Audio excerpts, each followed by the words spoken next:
I talked with a number of officers about this incident and simply said it is not sitting well with them. The two officers in question are off the street. The men involved in that shooting still on it.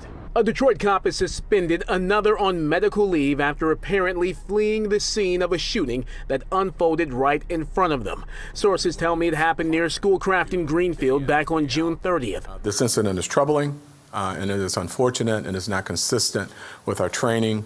It's also not consistent with the expectations that are set by myself and my command team. Interim Police Chief James White addressing the officer's response or lack thereof during a press conference Friday. The victim, seen here in the blue shirt, was struck but survived. A sedan pulled up in front of him. A man in the backseat hung outside the window and opened fire with the semi-automatic rifle. All of it captured on police dash cam.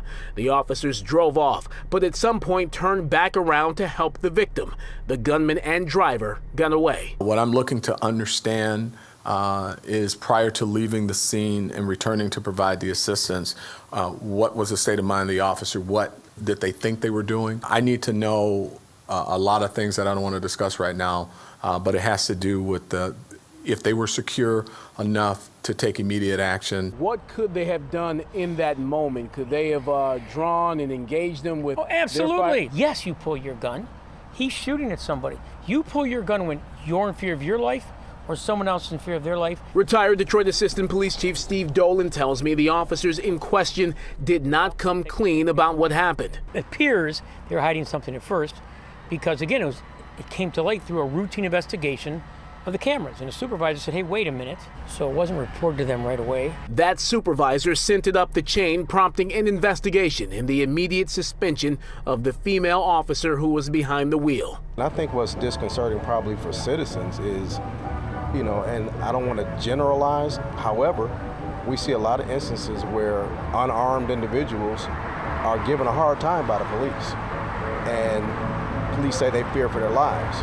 Well, this was an actual shooting in progress that the officers witnessed, and they didn't engage the threat. Former Detroit Police Chief Ralph Godby says cops are supposed to be the people who run to danger, not away from it. Do we get hired to die? No, but we do understand that there's a risk inherent with what we do. But that risk is for the greater good of society. Individualized incidents do not represent the hard work of the over 2,000 men and women of this department that they do day in and day out. Chief White says he's waiting for the officer that's on medical leave to get back to work before they wrap up this investigation and make a decision on both of their futures with DPD. I'm Randy Wembley, and this is The Edge.